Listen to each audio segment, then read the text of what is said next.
You're listening to Popcorn and Politics. What's the real deal? Hosted by Audrey Bell Kearney and Derek J. Wilson.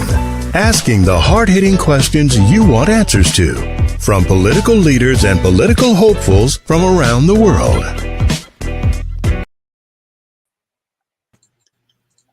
Good evening, everyone. Thank you for watching Popcorn and Politics. I am the host, Derek J. Wilson. As you see, Audrey is not in today. We have some special guests. Let me introduce. We have Lolita Hampton. How are you today? I am well, Derek. Thank you for having me. And we have Jeremy. How are you today? I am doing well and very excited to be on air with you guys. Looking forward. Yeah. Only Thank political junkies like us can say that, but hey, I'm looking forward. Yeah, so Jeremy, he's from American One Radio, so we're definitely grateful for being broadcast live on American One Radio every week, and so thank you for joining us. And Lolita, tell us who you are. Yes, absolutely. So again, thank you, Derek, and thank you, Audrey, in your absence for having me as a guest host. My name is Lolita Hampton, and I am the founder and chief brand officer of the Personified Group. And the Personified Group, we are a personal brand development firm. So we help individuals, entrepreneurs, even political candidates, right? We help them with their brand development. We help you with your brand communication. So all things dealing with branding. The difference between us and other marketing and branding companies is that we put a personal touch on it, and that's the personal brand development. So again, I'm excited to talk about the election tonight and other topics as well. And again, I appreciate you guys for having me. Thank you. Jeremy, you want to do your intro? Yeah, I'm Jeremy Brazil, founder and chief bottle washer and everything else behind America One Radio. We like to call ourselves Atlanta's Progressive Talk. We started this at the beginning of the pandemic, mainly because, the situation we were in politics at that point. Mm-hmm. And, in the Atlanta market, there's just not a lot of voice on the progressive side of things. There are some voices out there, but there's just not a lot of focus on it. So we wanted to give an alternative to that. And we started America One Radio at that point, and it's been growing by leaps and bounds. And we're very excited to represent the progressives in what we do here. Awesome. Thank you. And so before we just dive into election coverages, unfortunately, there was a tragic event today out in Texas. Right now, confirmed, has been 14 kids that has died, as well as one adult at an elementary school. That was another shooting here in this country. So I want to make sure we send our condolences, our prayers to everyone involved. And do any of you guys have any comments or concerns or thoughts? Yes, absolutely. So I'm a mom, and my youngest is actually transitioning from elementary school literally as we speak. Tomorrow's his last day of 5th grade. So my heart goes out to the moms and dads, grandparents, family, and neighbors of those children that were innocently taken away. I mean, there's really no explanation for it. And as a mom who is very protective, I'm a tiger mom, very protective of my children, even my older children. It's devastating. You never know when the last time you're going to see someone, but you don't expect that from your children. Of course, you send them to school. It's supposed to be a safe haven. They're supposed to have different safety measures in place to protect your children. So again, my condolences to those family, neighbors, loved ones that are impacted right now due to this devastation, and just pray that justice will be served and that they will find peace one day through this tragedy. Yes. Well, as far as justice, the shooter has been killed. So. Okay. So. Now, did he take his own life, or was it? Do you know the story? I don't know the story, but I just know that they said that the shooter is deceased. Okay. I was trying to get some information on that, and it was kind of leaning in both directions. So I'm not sure how he ended how his life was ended at that point. But this is a great time to kind of remind us what we're electing our officials to do for us. Yeah. When it goes to protecting mental illness and considering that as, part of healthcare, training our law enforcement, training, people in our government to be aware of what's going on from a mental illness standpoint, and then also gun control. Gun control, yes. Yeah. Yeah. We had hunters and things in our family. And, I know there's people that have strong beliefs toward guns and gun control, but if at the least, let's at least control who's getting those guns and make sure that they are worthy of being able to be responsible in that aspect. Absolutely. Right. Absolutely. I agree. Well, so tonight is primary night, and from Georgia, Alabama, Arkansas, Texas runoff. I mean, all those are red states and very gun-friendly states that so unfortunately it's a tragedy that took place, but this is an election day. Who are you voting for? Are you voting for the ones that are just making it easy for anyone to have a gun? I know here in Georgia, so I'm originally from Texas. Texas has always been a wild, wild west. So but in Georgia, they basically made it that anybody can open carry at this point. Anybody can get a gun. They still say that there's the requirements, but I don't really foresee the requirements being, because if anybody can walk in and get a gun, will that be background checks? I don't know. There's just so many questions about it. And me as a black man, I'm just gonna put it out there. I don't necessarily feel having more guns out on the street would make me safer. Right. If anything, so I had a conversation with somebody. I grew up in Alabama, born and raised there. Oh, I'm sorry. Okay. Yeah, I to get away. But having a conversation, I guess around the holiday season, with someone over there about gun safety and their big thing is, I don't want somebody telling me I can't have a gun, and if somebody breaks into my home, I want to be able to defend myself. Right. But if you're carrying a gun in a situation like this that happened in Texas, where were the people that were defending everyone that's supposed to have all of these guns? So it kind of defeats that argument, because you may have a gun to help protect yourself, but who knows if you're going to have that gun with you when something like this happens. Right. And why are these automatic guns? Right. What's the need for the AKs and on the streets? Like, yes. And they haven't said it, but for one individual to go in and take out that many people, I'm pretty sure it was an automatic weapon. Yeah. Similar to it seemed like I think they said it started outside and then he brought it into the building. And that's why I'm really curious to find out the story, if they can, because the shooter is now deceased. But what was... Oh, hey. Now, why would you jump on here in the middle? I don't think that was intentional, but you jump on in the middle of the game. I was about. It's all right. That's all right. So what I was saying is that, with the shooter being deceased, of course, there's going to be a lot of unanswered questions unless he left a note or diary behind, right? Unless he confided in someone. But my understanding when the news first broke was that he was outside and started shooting, and then it escalated indoors. So as you guys mentioned, just a type of weapons of choice. Emphasis on choice. Right. Weapons of choice. That's what we need to talk about. I think for the most part, many Americans, and I'm not from the South. I'm originally from Cleveland, Ohio, so I'm considered a Midwest girl. Even in the South, I'm considered a Northern woman. I always tell my children, you are being raised in the South by a Northern woman. So there's some different challenges that they have with some of their peers that parents are from the South. Some soliloquies that we don't use in our home.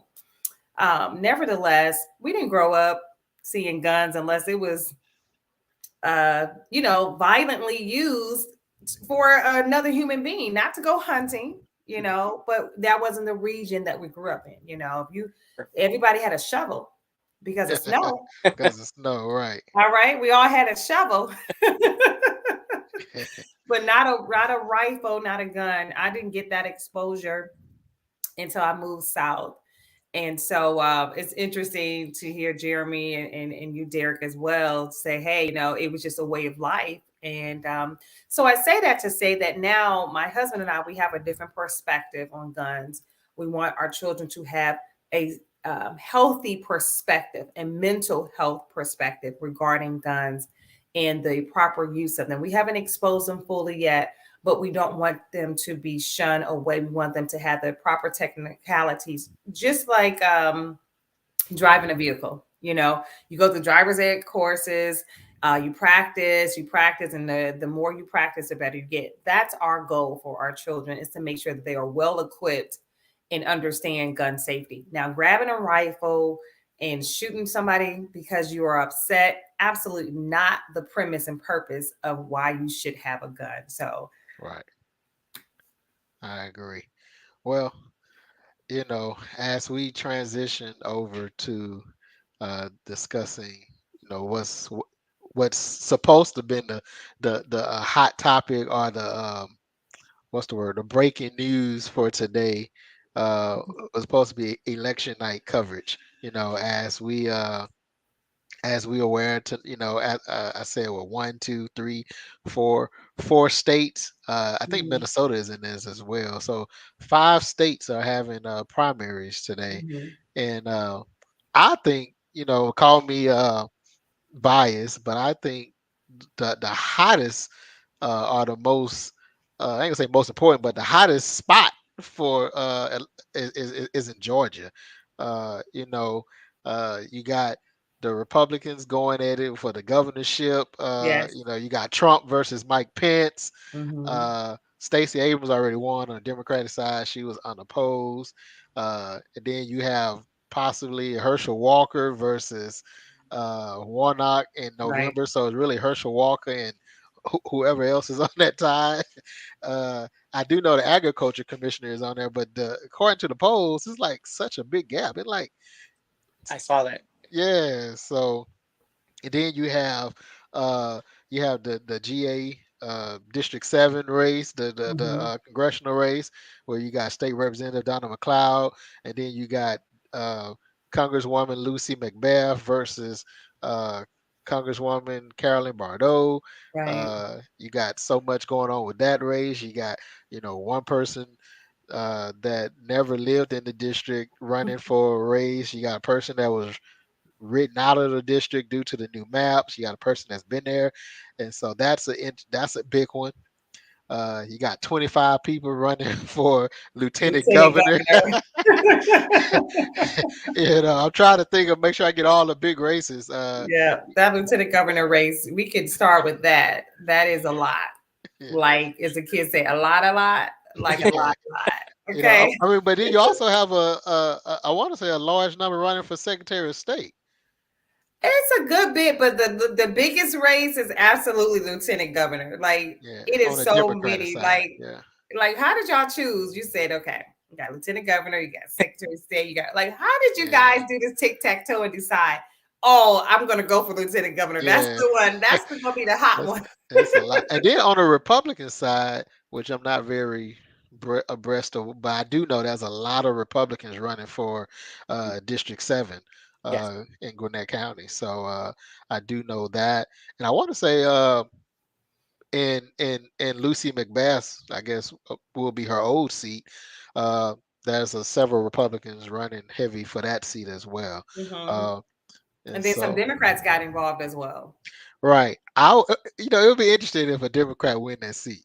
I would think that would be so hilarious. You know. All You this know. fighting and Yep. yeah. My fingers Yeah. are crossed, but I'm now that they've done the redistricting, I'm a little bit nervous about that one. But one that I didn't hear you mention there, and I've been watching this whole time is the Georgia 14 district with Marjorie Taylor Greene, and Yeah. you know there's several Democrats running in that, but she's also running against several Republicans.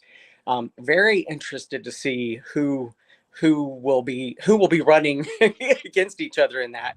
I was looking for some polling before we went on the air, and there doesn't seem to be very much polling at all in Mhm. any of the House races. But Ah, I would love to find out how, and I guess we'll just have to wait till the end of tonight to see kind of where we're going in that direction. But something has to happen there, to say the least.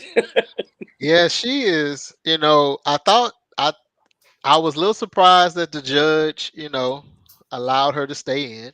Uh, but yeah, she's interesting. She has no what's the word, care for rules, laws. No You know, filter. sh- no filter at all, and that's a problem. But that's also, I mean, I don't want to just blankly blame her, but I also feel like that's the reason why a lot of people on that side are just so emboldened to do and say the things that they do and say. So I think uh, interesting to see how the Republicans show up to work on that. I mean, are they going to get behind it? Now, in my previous radio career, I owned a radio station out in Rockmart, and that's kind of right there at the edge of her new district. And I remember several years ago doing election night coverage for the primaries in that area, and it's a Mhm. little bit different, different atmosphere here, but those people are strongly Republican there, and a lot of those people in that district are strongly for Trump. Even today, if he ran, he would clearly lead that district, and that's where I'm very interested to see if the Republicans step up and say enough is enough. Let's get somebody in here that's going to work for us and not embarrass us, or Right. if they are of that same mindset and continue to send her right back to Washington. I hope not. I really hope not, because that would be horrible. But I love to see Mike Pence the stepped up and put on Found his a big, voice. Found a yeah, voice. found a voice, put on his big boy britches, and say what he said. Uh I would love to see who. I mean, I wish he would have put out a whole slate of uh of Candidates. candidates that Yeah. that he would like to endorse, Hmm. uh, because then it would just completely. Of course, we know that he's going to run for president. So he's trying to separate himself. He was separating himself before the presidency was even over with. Rightfully so. Yeah, he was separating himself. I think before election night, whether Trump win or won or lose, he was already like Yep. moving away. But I'm interested to see how that pans out. I mean, who do you think are the Titans? Purdue or Kemp? Which one do you guys think gonna pull that out? Well, let's not ignore that there are other people in that race. You But we got know those are the top contenders. So right. we can acknowledge that. We got It's so some. interesting because now the Republican Party is so divided. Yeah, You have Trump endorsing um, Purdue, and I mean, he was behind Kemp. He was behind him Yep. 100%, just like yesterday. In yeah, the middle of this pandemic, he was right behind him. He's doing a great job. He opened up this great state. Oh, yeah, he was rallying behind him. So I'm not sure who didn't share the ball at recess. Okay. Because it's all about it's child's play. It really is. It's child's play. So I don't know who didn't share, who missed that kindergarten lesson about sharing is caring, but something happened, and now it's a we're on air, so I'm gonna be careful with my words, but nevertheless, it is like they're tussling now in the sandbox. So um Kemp is, I mean, he's and I always say incumbents, they do have an advantage. We've worked with Derek and I specifically, we've worked with incumbents. So we know that there is an advantage, to that. But doesn't mean that Purdue can't pull it around and be the front runner. But Kemp absolutely is coming in, even with his distribution of funds. Was this past week or last week? yeah. Okay, He's, y'all see my screen? I see it. Yes. Yes. So, I mean, as of right now, Kemp is leading leading the charge, which is not It's not surprising. surprising. He's the incumbent. He should be. If he wasn't, then that would be very questionable. Yeah, So I would. He would be nervous at this point if he was not Yeah. stepping ahead. You know, And so most likely these are early voting numbers, because I just don't see them Mhm. having numbers, but they are coming in from Augusta and wherever this is down here, Thomas County. They're coming in from Richmond County and Waux County, which is Athens, Augusta, and then down there in the middle. but that's his Mitchell. territory. Yeah, well, yeah. that I'm going to go out on a limb and I'm going to say Kemp is going to win this tonight. I would be shocked in all of my political geekiness in following this. I would be really shocked to see Purdue be able to pull this out. Now, I'll be the first to say I was completely wrong in that if it goes the other way. But I really see Kemp pulling this out, and I feel like in November we're going to be down to a Kemp Abrams ticket once again. Once again. And I know Miss Stacey Abrams would love to see herself win that as a follow-up to the last matchup. So well, this time he's not the player and the ref. Right. Yeah. I was going to say that his position is different. Yep. Yeah, so that does make a difference. That no one is accusing anyone of cheating, but I don't think it was a equal and fair playing level field. So absolutely, absolutely. but now she's just running against an incumbent. Mm-hmm. Yeah. And she's had time to build as well. So I didn't run for governor, so I can't say what the defeat may have felt like, but I know she's coming back stronger. She knows more. She has more. She's bringing more wisdom. She's bringing more knowledge. She's bringing an army with her. Oh yeah. With her. I really feel like, especially after the flipping of Georgia, Stacey Abrams is definitely on the Democratic side anyway, and if not on the state as a whole, she's definitely the powerhouse to beat. Yeah. Well, you can see it in her appearances. I've seen several interviews with her. I've seen several rallies that she's held, and she was a very confident candidate before, but you can see that she's got the wind behind her now, and she's really stepping out there with boldness and the confidence that she knows she needs to carry this. And it's wonderful to see her and to see that support that she's built behind her, because it's just giving her more and more momentum. We're going to need every bit of that momentum. And that's why I said she has an army now. She is not by herself.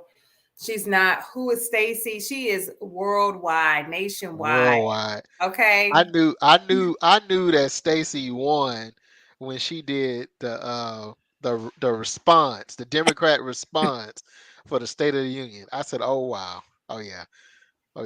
And then for us to move forward to 2020 and the election, and then Georgia,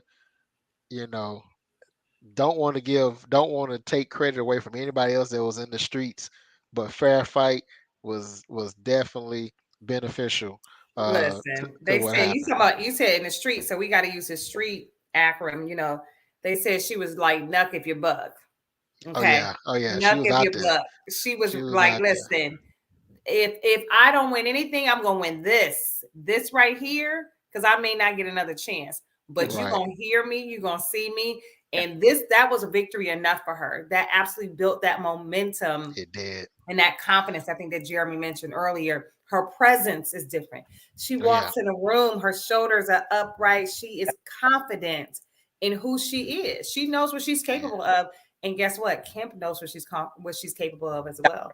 Right. And Kemp was hoping and praying that she ran for senator.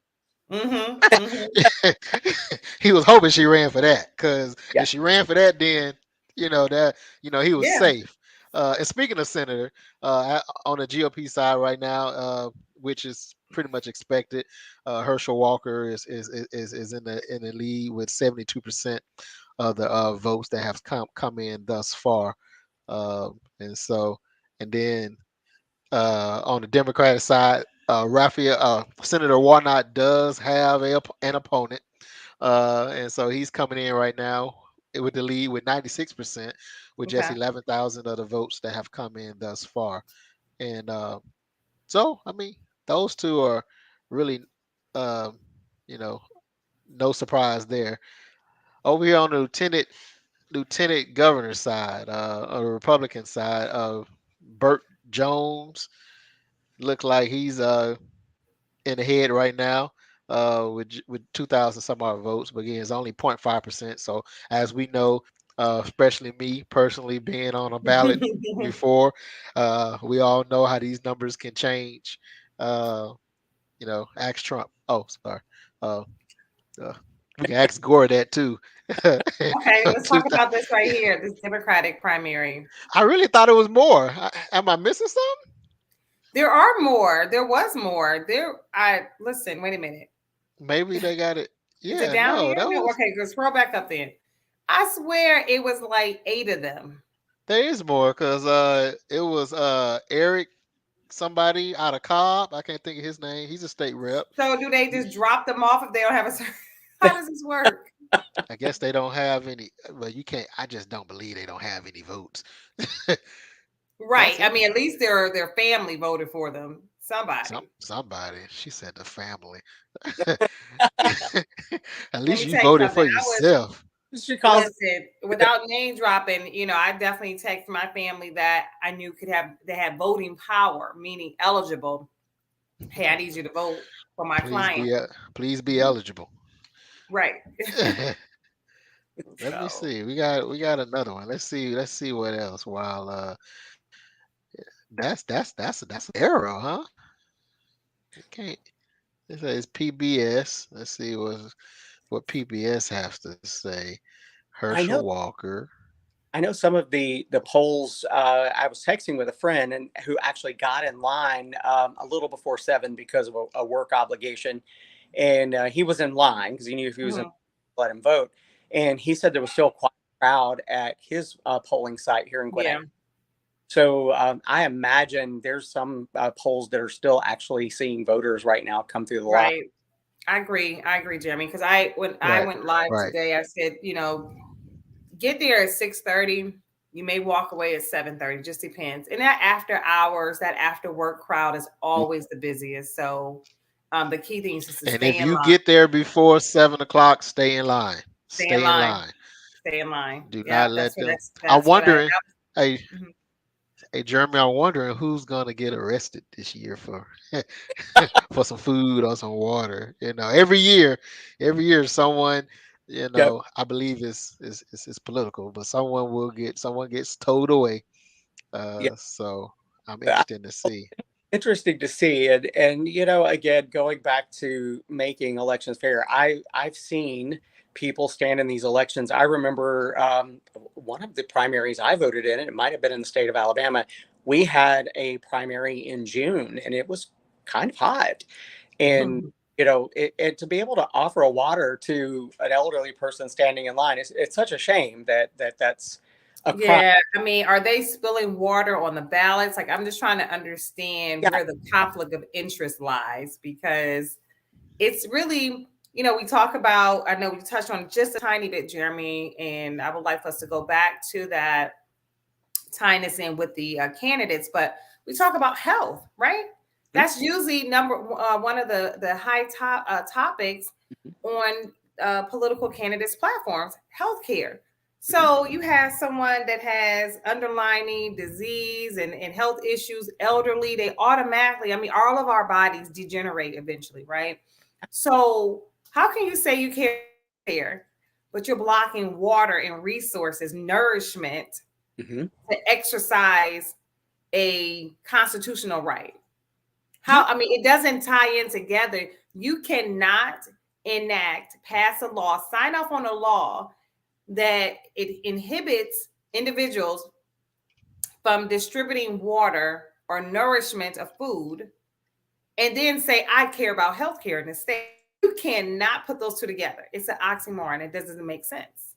You're exactly right. And there's just as many elderly or people maybe in deteriorating health on the Republican side as they are on the Democrat side. So Mhm.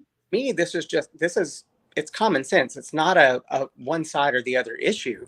This is just a human nature. This It's is a human nature. I don't know if he felt that they just were not in the frame of mind to make a conscious decision. Mhm.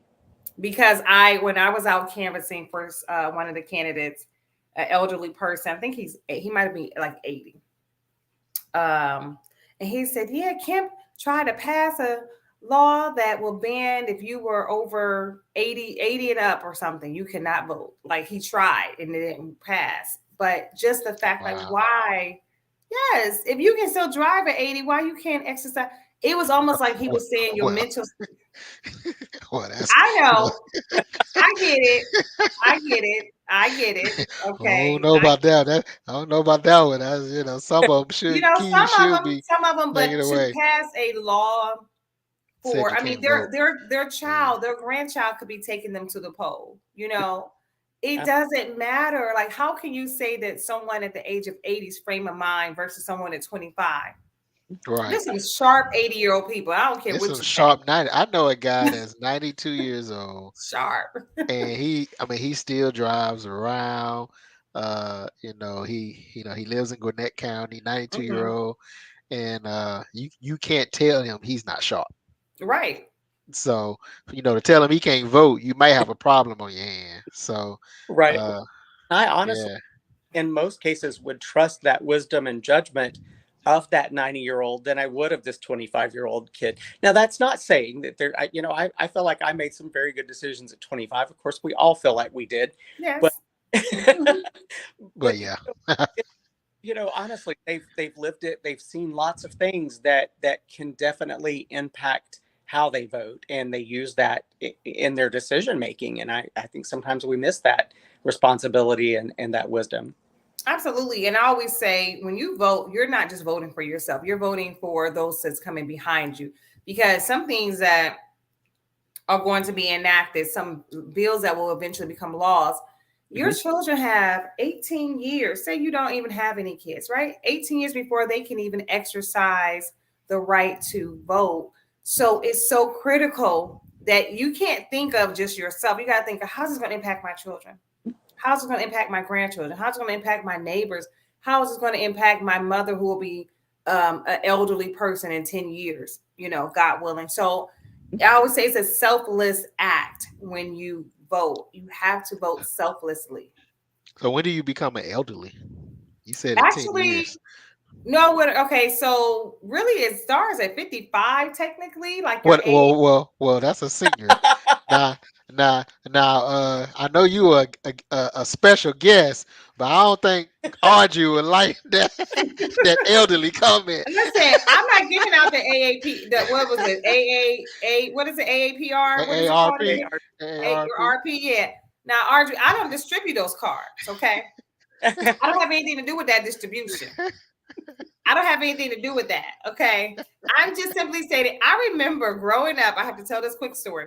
Growing up, after church, we used to go to a buffet, a family buffet, right? We used to look forward to, I think it was like similar to like Golden Corral, but it was called Old Country Buffet. Mm-hmm. And I remember my mom, and she was only, in her 30s or 40s at the time, looking forward to getting that discount one day. So it was honorable. Like, hey, when you get 55, hey, I got some ways for that too. But I'm just simply stating that according to benefits, the age 55 puts you in a different age bracket. So we're going to leave that alone, Derek. Yeah, we're going to get back to some results. You see, I put this on the screen. Let me help you out a little bit. So a little bit more results than came in. So we have Secretary of State on the GOP side. Brad is leading the charge over there. As we all know, Jody Heiss is the Trump endorsed. So that will be, that's a good one to watch. Because again, that's another one of Trump. Trump said his record, I want to say, is like 83-5 or something. So Trump feel like he's still relevant. And I don't know. I was like, why did you even mention a record with him? Like, yeah, he feel like he's still relevant. A surprise to me on the Democratic side is 4.2% of the vote has come in. B Win is in the lead. You know, that's a little surprise for me. What about you guys? Well, my first question back to like Lieutenant Governor, are we missing some names? Is this it? Well, no, it was popping back and forth, but at that time it No, said no, it was I'm not zero. asking to go back. I was saying similar Yeah, to the Lieutenant Governor list. I thought it was a few more names on Secretary of State. there are. Okay. And so I think what it does, because I saw it when it I don't know what I did to make it change, but they all said zero. So these are the ones that, as of the last update, had some votes, which is interesting. So, Yeah, that's and why I didn't. I was trying to look at it on the other link that we had. And if Jeremy, if you see anything, let me know because we can always switch back and forth. Um, but right now, it seems like these are the only ones that had some votes. Uh, so the lieutenant governor race will most likely go into a runoff Hmm. on both sides. Well, maybe not. uh, but definitely on the Democratic side, Yeah, yeah. I believe that there will be a runoff in that race. I was Secretary of State.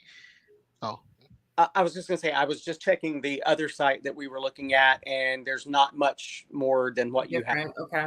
And they yeah. just, So still coming in. But if I was them other guys, I'd be a little worried. if right now we have what 10, 17. Was that two? So round it up 2,000. So 22,000 votes have been counted already, and you have none. I mean, but we're talking millions though, so I guess it's still time to catch up. But Yeah, that's I don't know what they're doing because it definitely was way more names. yeah, So yeah. So I think they're just doing the top ones right now, as because I think they're all the same. One, two, three, four. They're only doing four at a time. One, two, three, four. I think yeah, we I have did. the thing on Yeah, this site. Uh, did you say, Jeremy, it's the they, same on the other site, only four? yeah, that's about all that I'm seeing reported. So they must just be taking the areas with the biggest returns right now, and maybe that's yeah. what they're reporting so far. Look at that secretary. I mean, state attorney general. Attorney General, Mm. Yeah, Jen Jordan is leading the pack for leading the sure. pack. Yeah, that. I mean, this one may be called real soon. But you can't call too early. We learned that in Florida. Chris Carr, who is the Chris Carr, who is the incumbent, he's leading the charge. I would say, and you guys who been in politics for a while, but I would say the the numbers kind of help you gauge how we'll look in November. Yeah, Like that's right true. now, like Jen Jordan has 26,000 votes versus the incumbent who has 11,000 votes. Hmm. You know, not saying that she's destined to automatically win, but wouldn't that kind of help you? In my opinion, I would think that would But help that's gauge. what polling is for. I've shared with you Yeah, offline, and I studied political management, public opinion polling. I used to be like, why do I have to learn this and understand? Because polling numbers matter. So yeah, yes, and it teaches you, where to place your dollars, where to put the emphasis, where to put the strategy. I'm a strategist, so where are we going to strategize and to who? And even seeing the map, like you said, seeing the different counties and knowing what yeah. territory, I mean, it's And I all in remember the in I remember in 2020. Sorry, I didn't mean to cut you off. no problem. I remember in 2020 they were saying, well, we couldn't go by those numbers because the Republicans didn't have a reason to come out. It was a heavy Democratic primary. Republicans have tons of reasons to come out now. Yeah. You know, so that's a big gap between Republican and Democratic votes. Hmm. Something I'm really interested to see, and we'll know more about it after tonight. I'm really interested to see what I guess how the Democrats are going to turn out. I know that the Republicans are fired up. I've heard from several Republican friends that their base is really fired up now. Mm-hmm. Anti-Trump, and a lot of it is led from a lot of the misinformation that's out there. Because when you sit down and have a conversation, you can just hear those talking points spewed back at you, and it's really sad that we're at that place. But I'm really interested to see if the Democrats will continue the momentum. I believe we can, but I think we're going to have some good candidates, and we have some great ones running, but some of them that make it through this primary into the main election in November to Mm-hmm. carry that through, because that's going to be, our turnout on our side is going to be the determining factor. I don't think we have to worry about, turnout on the Republican side, because I think it's going to be there. I'm very interested to see how fired up we can keep our base without allowing us to get down in the dumps. And, I heard a Democrat friend the other day say that, well, I'm not going to worry about voting now because I'll wait and do it in November. And Mm-hmm. I said, no. I said, this is a chess piece. It's like you're moving Oh, chess to get that right candidate up there, and you got to go vote. You got to go vote. But I'm Yeah. interested to see what that's going to look like in November. And yes, and Jeremy, that is very commonplace. Very commonplace. So again, we always say people are like, oh, I'm gonna vote for the president, but everything else, it doesn't matter. And legislation happens at the ground level. It happens at the local level. That's where it starts. Yeah. So it's the lack of education. One of my clients, she was very good about educating constituents and voters on why you need to vote at the local level. And it's just people perish for a lack of knowledge. That's just what it is. So your friend who's like, oh, I'll just right. wait. She really just doesn't know. It's not she's being lazy. She's, just unengaged. She does not understand the importance. She's not educated. I always tell people, we all learned about government throughout our adolescence, right? Especially like in high school. But they just touch on it just enough to say we taught them the fundamentals.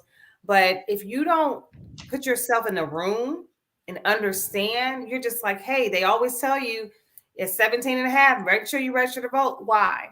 Why should I register to vote? Why should I vote in this election? Right. Why should, So it's just a lack of education. And even in November, some people may not go out and vote because there's not a presidential election. Mm-hmm. Well, I saw on social Right. media somebody had posted, and I thought it was really funny, and I kind of hold it to heart. But somebody had posted a meme that said, you're not exchanging Valentines in elementary school. This is a piece of the bigger chess game that you're playing. You're moving pieces to get what to get the results you want. And I think about it that way. We're not just going in there and hitting a check mark on a box. We're setting up the strategy for where we're going to go, and every vote counts. We've seen that. We've seen it come down to just very few elections that determine it, and I think even more so as we go forward with people challenging the results that come in. I think once we get to November, there's going to be a lot more cases that are not resolved on election night because recounts, and I think it's going to come down to those very few votes in the end that's going to determine it in lots of races. Absolutely, I agree. Well, breaking news. They have already called the race for Senator Warnock. Okay.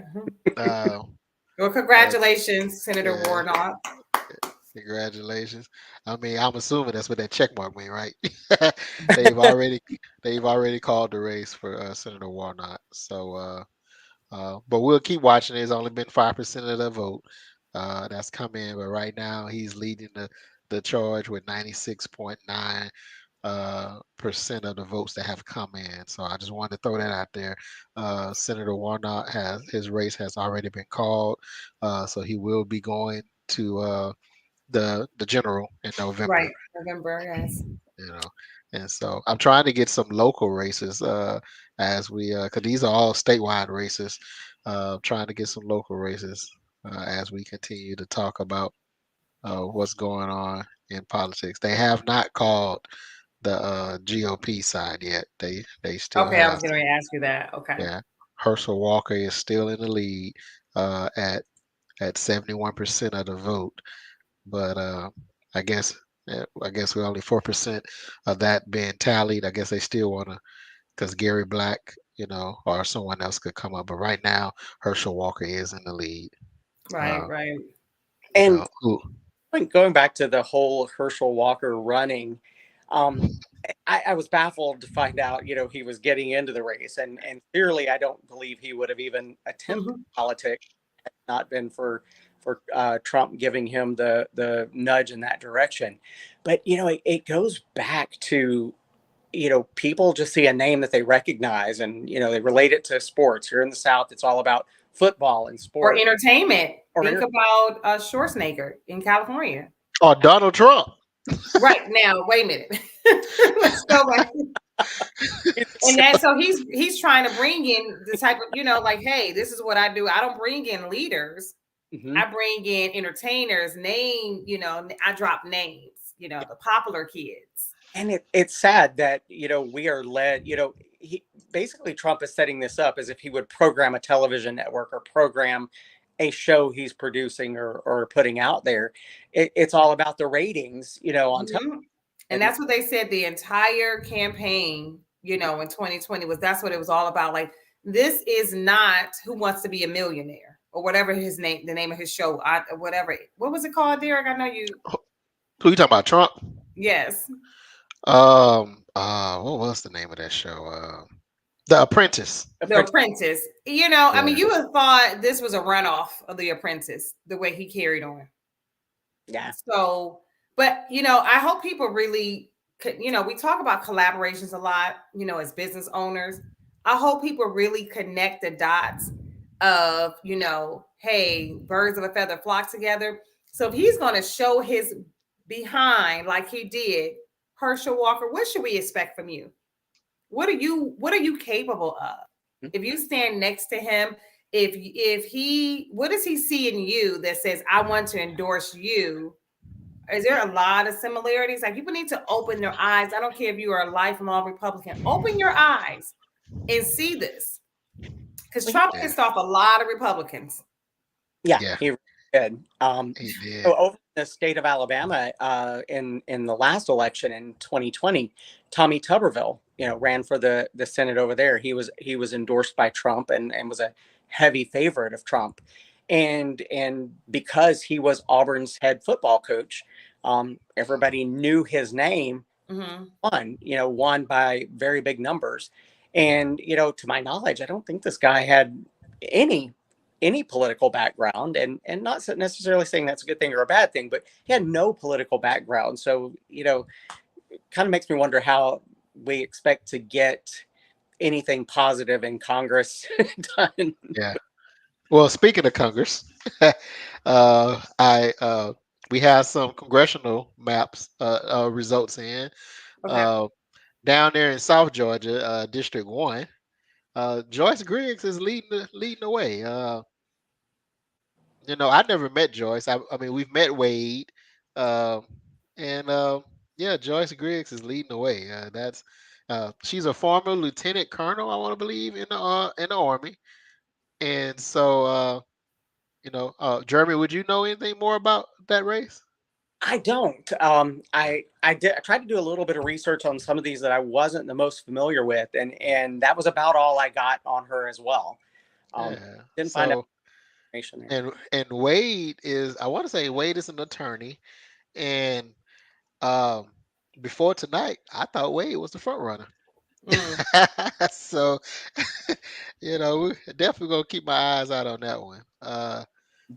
District 2, this is what's going on in District 2. That's I guess that would be considered Southwest Georgia, based on the map right there. So that's what's going on right now. The incumbent is a Democrat, so it's democratically held already. But these numbers right here are troubling.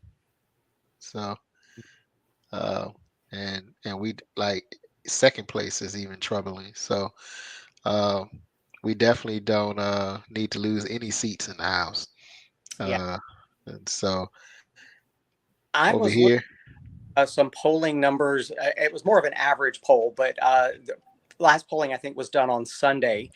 There, Mhm. there was nothing that showed up in the state of Georgia that seemed to be I guess, a surprise. I think most every seat that was leaning or that was currently Republican was looking to remain Republican. Now we know how that can change at any right, given. But I don't think there were anything out there that's a big surprise. And the same thing with the Democratic seats.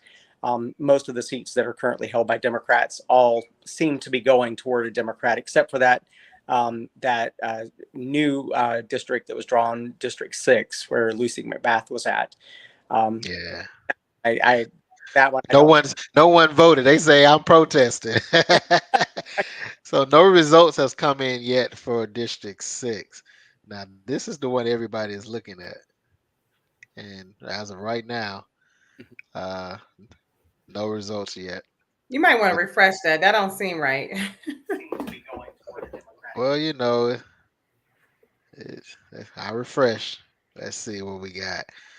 Uh, what do you think about that race, Jeremy, in the seventh? What- You know, the three leading candidates there. I it's going to be a toss up. I can see good and I can see things that may vary, but Lucy McBath did very well in the sixth when she was there. Carolyn Bordeaux in the seventh. Um, it'll be interesting. I really feel like it was a crappy thing, for lack of a better word, but a crappy thing that the Republicans did to kind of force that transition that the two had to go head to head. But they have a third alternate in there that actually got a call from today, or got a call from her campaign today, say and I really didn't focus that much attention on her, but as I've gotten closer to the race, I Mhm. find what she brings to the table very interesting, and very interesting to see how this turns out. I wouldn't be afraid to say one of the top two contenders, Lucy or Carolyn, ends up winning, but there could very well be a runoff there between the top two. Turns out tonight, I wouldn't be surprised in having a runoff there. Yeah, I think it'll be a runoff. I don't see anyone just taking it No, I don't. completely. I do think it'll be a runoff. The upset of the night will be McLeod getting into that runoff. I wouldn't be opposed to that. Right. Neither would I. Well, so Jeremy, if you don't mind sharing, what new information did you learn about Representative McLeod? I didn't realize she had as strong a ties to the business community, and a lot of my friends just out on the streets will tend to be they think more things on the business side tend to fall under the Republican category, and then Mm, more things on the social and humanitarian side fall in under Democrat. But at the same time, the Democrats bring a lot to the table when it comes to figuring out how we can kind of tie the two together, and right. business can work and also be play into the humanitarian side of things, and I think that's very interesting. That was my biggest takeaway from what I learned from her was her focus on small business and helping small businesses thrive, and I was very interested in what she had to say about that. Oh, Yeah, so you spoke with awesome. her directly? No, I actually had a Oh, call. okay. Okay. It was somebody from her campaign was doing, I guess, robocalls today, and as actually Oh, okay. somebody volunteering, I guess, that called today, but spoke with them, and I said, I've already voted. I'd already voted prior to the election, but I said, I'm on your side here. So Yeah. Well, going to the other race that you mentioned earlier, the 14th. Hmm. Uh, unfortunately, it looked like old girl is leading the charge right now. So yeah, that's. I was hoping that she would be somewhere down in the bottom. You know. Mhm. So, In that race, do you guys know very much about the Democrat opponents in that? Right, there's the front runner. I can't think of his name. Marcus Flower. Marcus Flowers. Yeah. Yeah. He. I was doing a good bit of reading on him to kind of familiarize myself with him.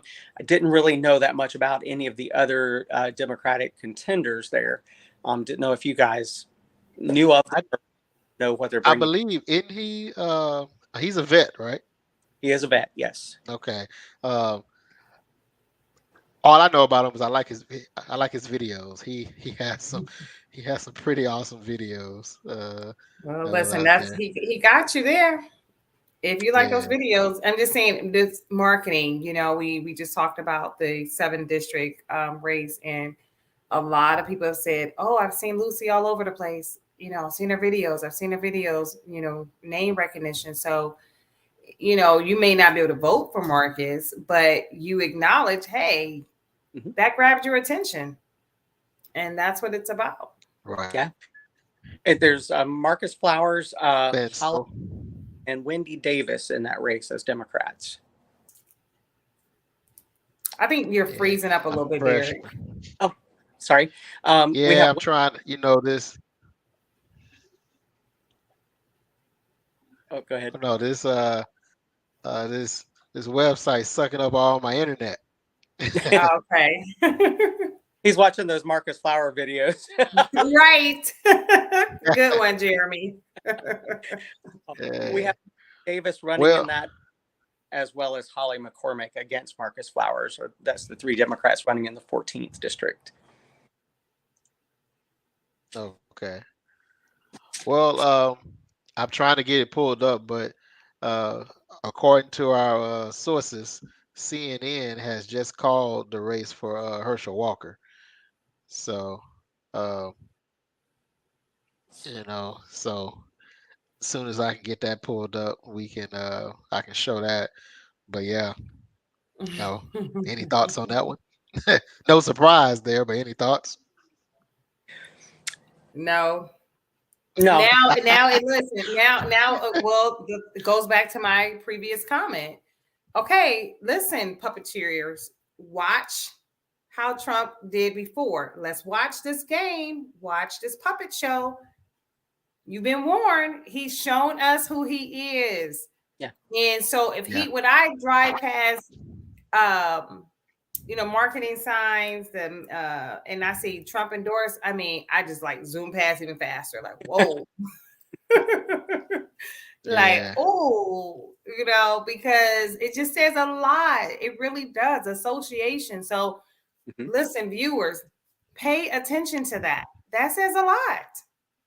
It really does. And it's crazy that these folks can make it into our Senate and into our Congress and make our laws and pass our laws or block laws that really need to be on the books from actually going into action. So, what to me was most disturbing, it's not disturbing that he has no political experience because technically Warnock didn't have any political experience. It's true.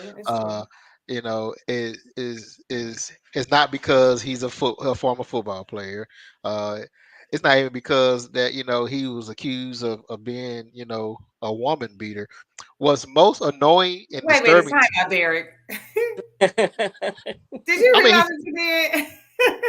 Well, yeah, I'm just saying. I mean, those are all issues that are relevant. But for me, what's more bothersome to me about this is they voted for him because he's a black guy, and they wanted to. Since black people are winning, we're gonna put perfect example.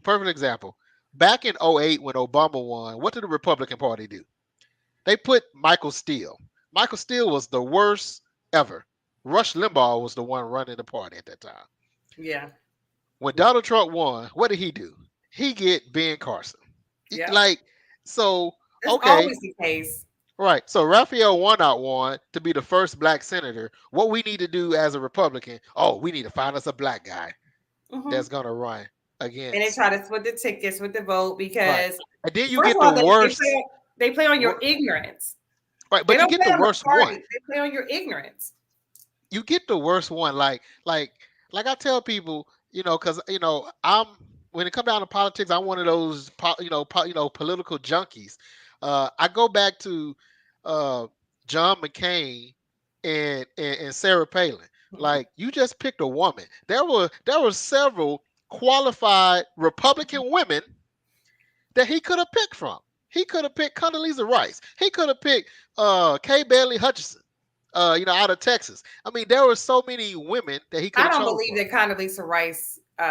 Well, she wouldn't, but Yeah, she would have. I'm just saying. And the same thing with the Republican National Party, like the GOP, like they could have found somebody that was a little bit more, 10 times more qualified than Michael Steele. Trump could have found somebody that was 10 times more qualified to be a HUD secretary, not Surgeon General, but a HUD secretary, Right. than Ben Carson. And so I'm saying, it's never been about qualifications, Derek. It's been about the color of the skin, and that's why it's all about the color of the skin. It's about a distraction. Because Gary Black is definitely more qualified than Herschel Walker. Mm-hmm. I mean, it's just a put distraction. That out there. It's bringing in a distraction. That's what it is. Yeah. And if you look back over Trump's, I wouldn't call it a legacy, but I'll use that here. You look back. Please don't call it a legacy. Let's not do that on air. Let's just say his life. Right. But if you look back over what he did in politics, every bit of it was a distraction. It's all smoke and mirrors, and it's all play people off each other. And the thing that's so fascinating to me, and I guess just because I'm maybe sick in the mind a little bit, but it's fascinating to me to see how many people line up to be screwed by Trump. And I say that in the most respectful way to anybody out there, but they really do. I mean, this guy will throw anybody under the bus that quickly thinks differently than him, or even has a passing thought that's different than him. He throws them under a passing thought. And he does it unabashedly. Like, I thought it was like, I don't normally throw around what I took for Trump, like something that I do, but I thought it was very hilarious how when Prince Andrew, his situation, and Trump was like, nope, never met the guy. Mr. President, we have a picture with him. Nope, never met him. And I was like, okay, I'm gonna try that one day. Nope, never met. Nope. You know what? What you have. Nope. He is that person that's like, okay, did you eat the last piece of pie? Nope. Nope. Got crumbs all over your all over your face. What? Okay, all right. Nope. Like, in your face lie, just a bold faced lie, as the old folks used to say. Bold faced lie. Well, Lieutenant Governor, like I say, on the Democrat side, I believe they're like I say, I know they rotating, but right now, Kwanzaa Hall, which I have no idea who that is. I'm a little familiar. Is that male, female? Oh, it's a male. It's okay. I'm familiar. His well, he's definitely leading the charge. So that's interesting. It was interesting. I just became a little bit more familiar with him as of late, and actually kind of familiarizing myself with some of his, I guess maybe his team. I'll say that has started following my business. So that's kind of how I got familiar with him, because it was kind of out of sight, out of mind for me. So very interesting to see him in this position. I did not expect that. Yeah. Oh, okay. Are there any surprises here with Brad leading the charge? I mean, I thought Jody Heiss with Trump's endorsement would have been more of a competitor, but it's still early. I mean, I have to say, I would rather have Brad if I had no other choice than Jody, but that's all I have to say about that. Yeah. And that is not an endorsement for Brad Raffensperger. Right. It's not, but if you have a Trump endorsement, Yeah, I would. I mean, I find it amazing how they, which I need to go back and see because Vernon Jones is running for something. What is he running for? He was running. I What need to go back and see, but he's is running he for like some. Senate or something? It's some high position. Well, he ain't running for state senate. Oh, No, Congress. not He running for state. Congress. He running for Congress. Congress, yeah. Some Yeah, I mean like I a go high. back and look and see how he's doing. But uh, Secretary of State. Uh, I mean, so just this past Sunday we had uh, John Ease, Dr. Ease on there, and he named out the people who he felt like besides himself will be great Secretary of States and that are well qualified. Uh, one of them was not mentioned, or a few of them was not mentioned, I believe, and the one that B Win, who is in the lead, was not mentioned. Mm-mm. Interesting. So Yeah. that's interesting. Uh, so yeah, I would love to see. Now I know she's Asian, so if she were to win in November, she will be the first statewide Asian elected official. So uh, She may be that person that just kind of pops up or sneaks up, I should say, and surprises everybody. Um, yeah, that would be interesting to see and be a pleasant surprise as well. yeah, they're most likely about to call Chris Carr real soon, and they're gonna call Jen Jordan real soon. I'm not Miss Cleo, but I think these are called. These about to be. You know what's interesting? I don't see any other statewide races on here. That's very interesting.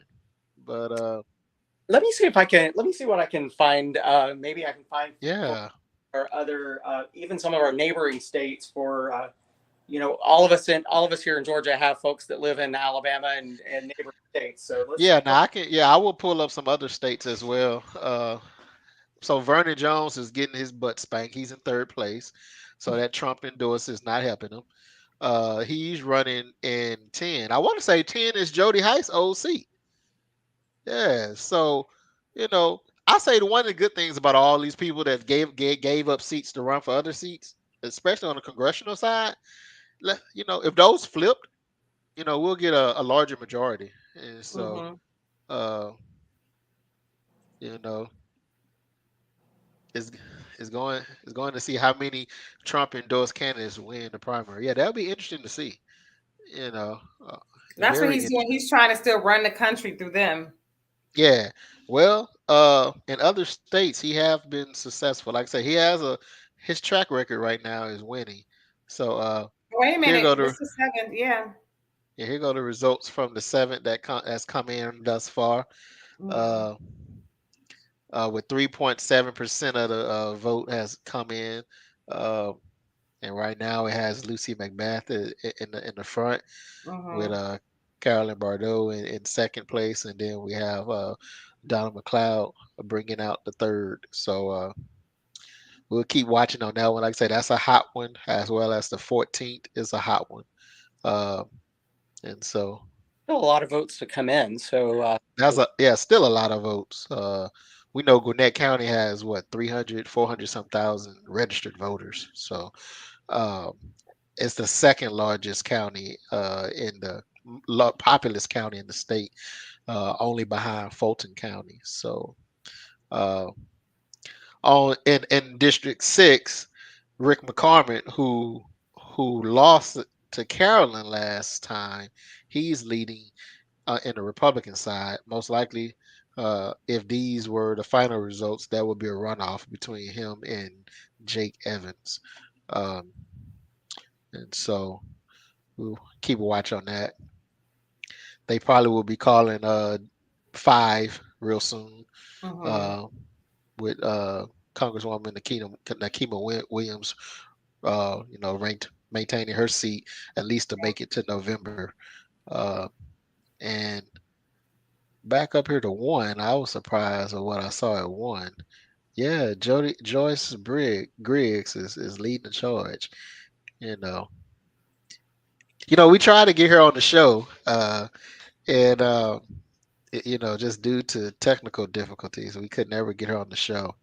Uh, now I'm kind of sad. I wish I would have met her just to get this. So, but that's all right though. Whoever wins, whoever wins in this primary, we will be reaching out to you come come the coming months as we gear up for November.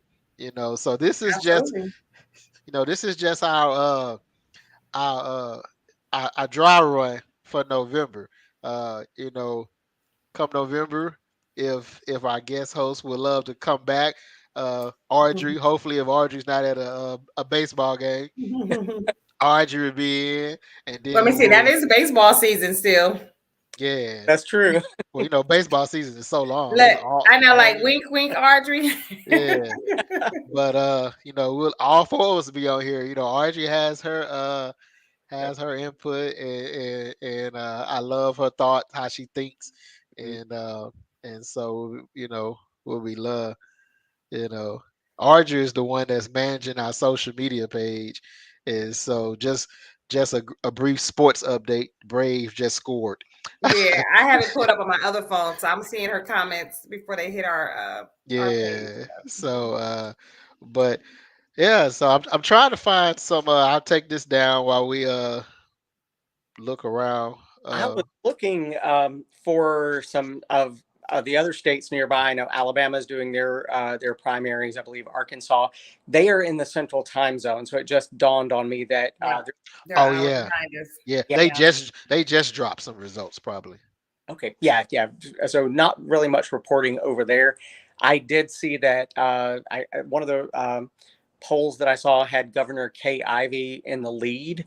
As a lot of people I know over there call her Mama, but Mama is in the lead for governor according to the polls. Now that may change tonight, and we'll stay tuned.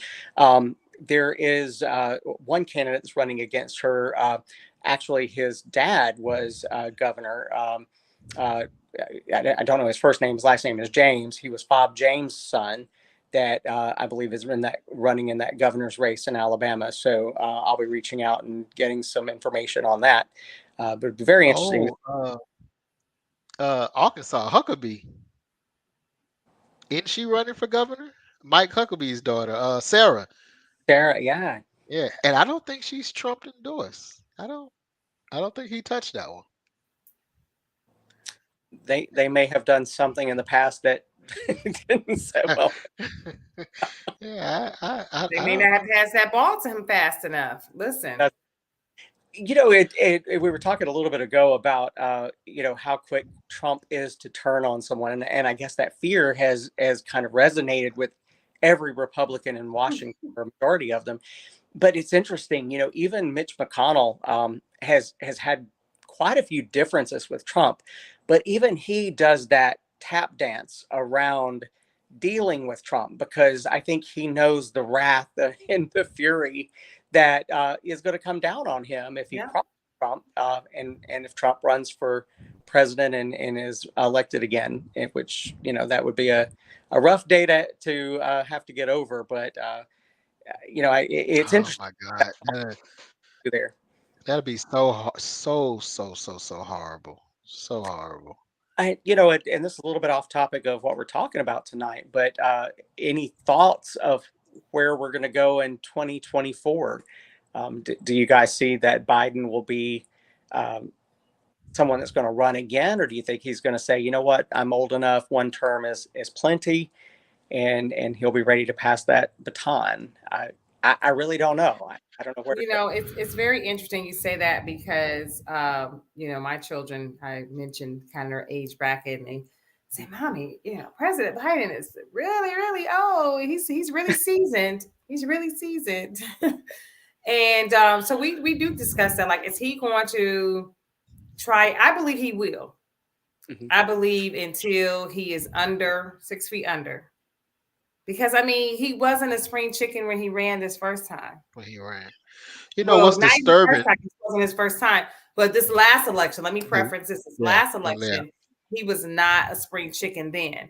So he will not allow defeat. Like he's going to try. He's absolutely going to try.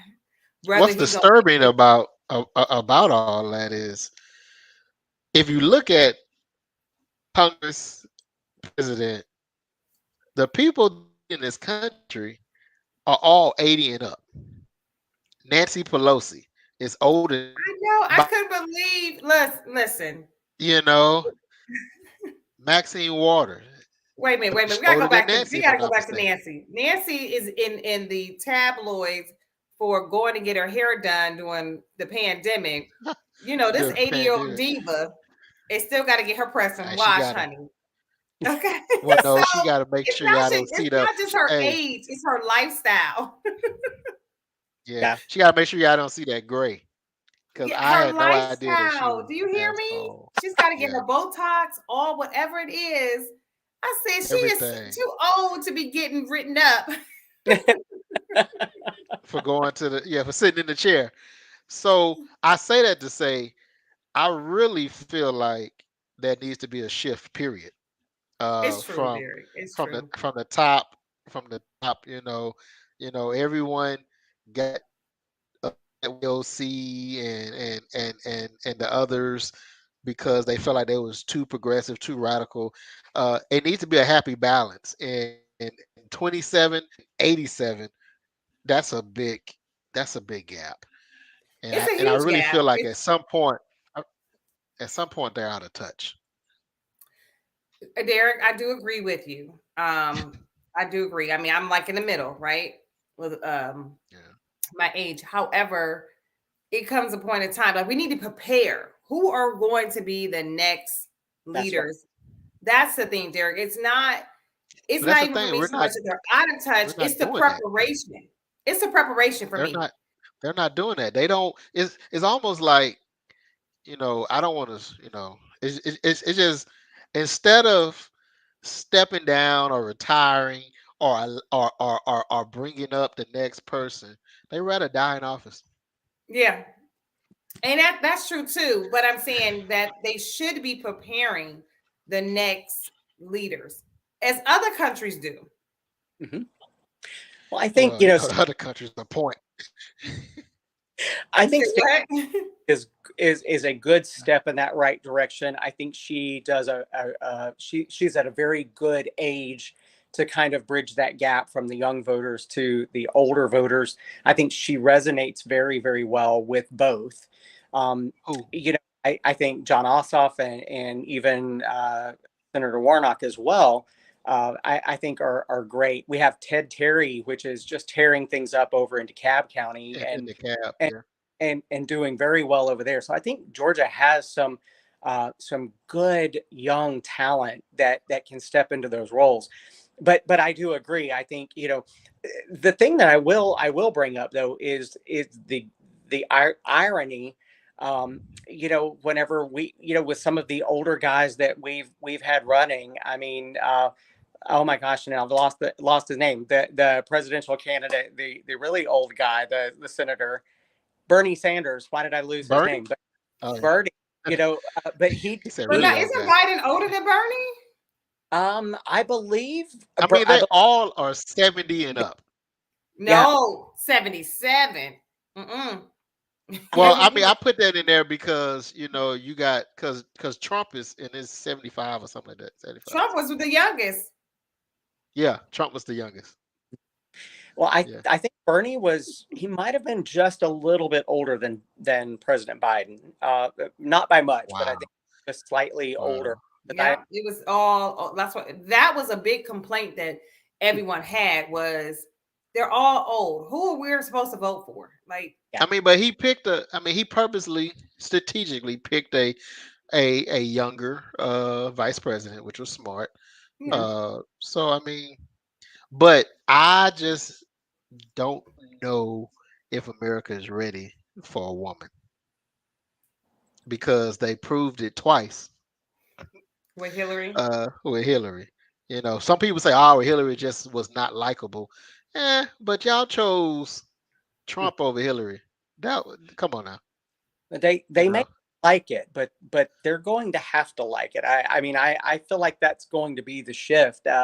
I wouldn't be afraid to say within the next couple of presidential cycles, we may very well see a woman at the top of the ticket there.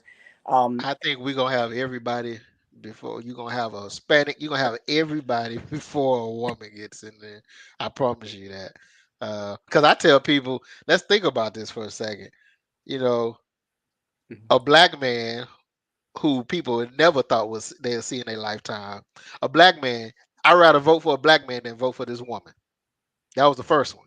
That And was then the second one was I'd rather vote for anybody than this woman.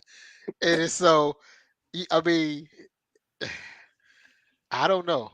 It's got who's the right woman? I don't know, but it has to be somebody that's gonna be a quote unquote puppet before they, because it's not gonna be nobody that's controversial that can think on their own.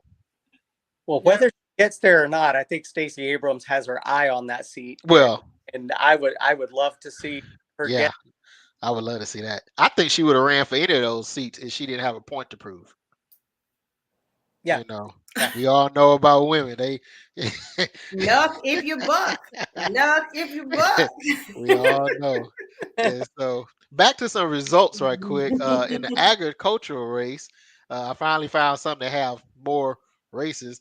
Agriculture Commissioner Nikita Hemingway is leading the charge. I'm not going to say there's much surprise there, uh, but yeah, she's leading the charge on that with 58% of the vote. If she keep that lead, she will prevent a runoff. Uh, John King is leading the charge. What do you think about on the Democratic side, the insurance commissioner? I mean, are you surprised at the numbers? I mean, Matthew Wilson is in last place. State rep Matthew Wilson, I should add. Anybody got any input on that one?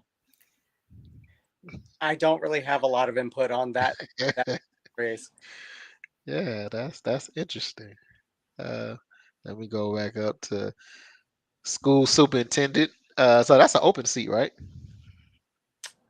I I think so. can barely see the screen, Derek, so I'm gonna have to just listen to the names you call. Okay. Well, I can, let me see if I can make it a little bigger. Is that I was about better? to say, my eyes are a little older than I like to pretend they are. So That's better, Derek. Thank you. I forgot I was the youngest one on the There we go. on the This show. is Biden and Bernie, baby. Biden and Bernie, baby. Just a few years, baby. Just a few years. No.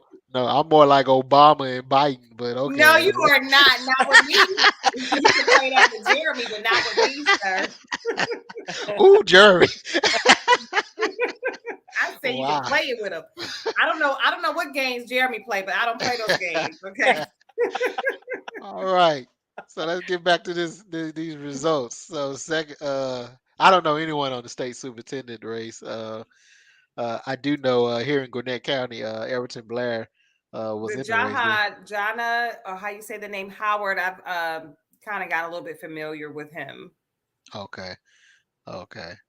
That's a big one. Was what's going on with critical race theory, and then now replacement theory is that's going to be interesting. Labor commissioner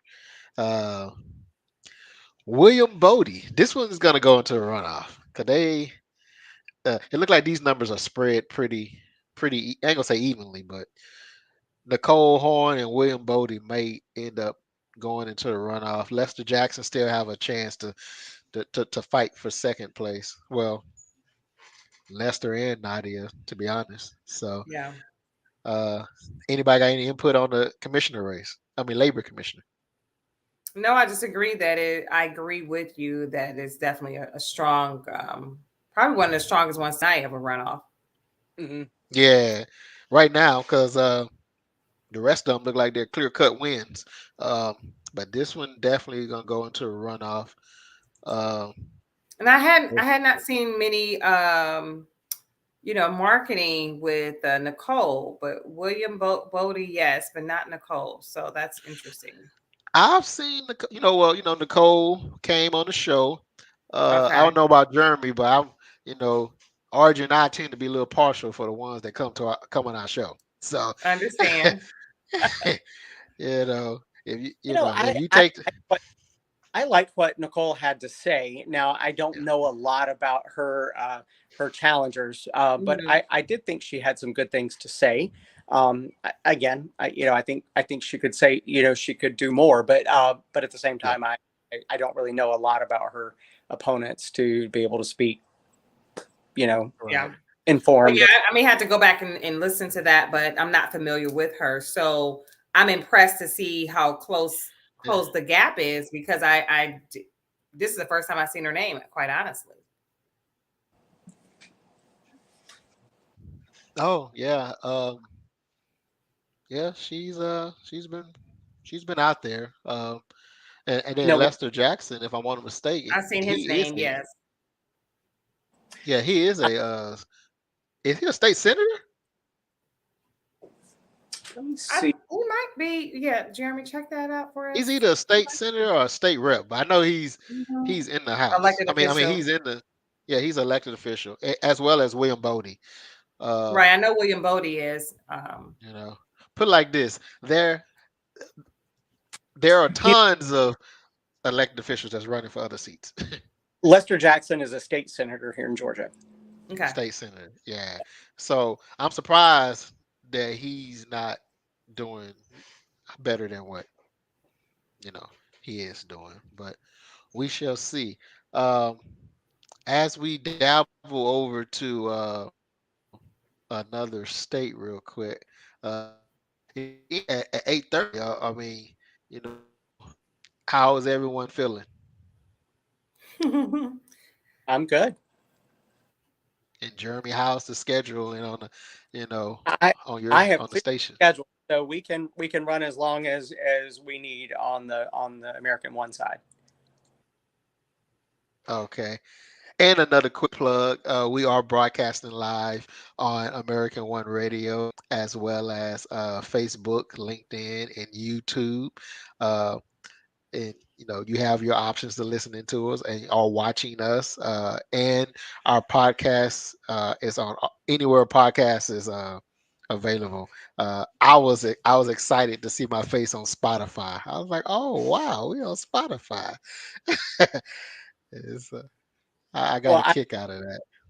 I was looking through. We do get some comments to the America One side, and Anthony, who is listening out in Conyers, he commented earlier, and he said, "Good." He said, "Jeremy, good to see you out here, but I have to say, Audrey is much more attractive to look at." And you know, Oh, I, I have to say, I agree with you. Audrey much a better one to look at than me, so I do apologize.